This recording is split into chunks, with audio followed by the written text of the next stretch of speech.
A grieving wife will be the face of reform to Colorado's oil and gas industry. Erin Martinez lost her husband and her brother to a home explosion in Firestone. Well, now here we are 2 years later.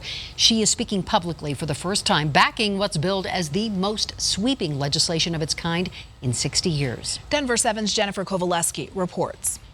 It's been over 60 years since meaningful changes have been made to our oil and gas laws. The fight over the future of oil and gas in our state is having its moment, and Democratic lawmakers, including Governor Jared Polis, are vowing to stand up for communities and put health and safety first. The conflict between oil and gas drilling operations and the neighborhoods that are impacted simply cannot be ignored any longer. At the center of this growing conflict, this deadly house explosion in Firestone 2 years ago. My name is Erin Martinez, and I am a survivor of the Firestone home explosion. And for the first time, we're now hearing from the grieving wife whose world forever changed. I am here today to share with you my story and to support change that will hopefully keep this from ever happening again.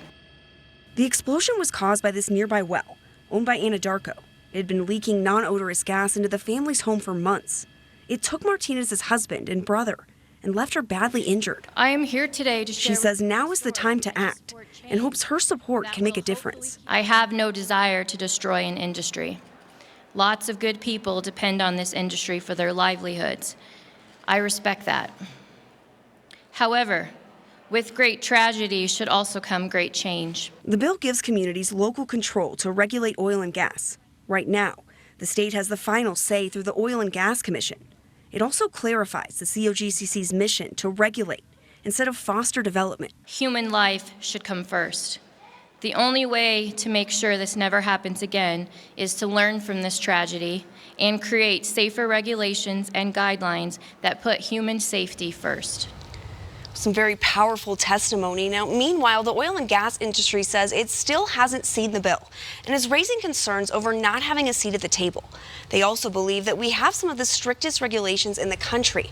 Now, Ann and Jessica, lawmakers have not yet formally introduced this bill, but we're told that will happen soon.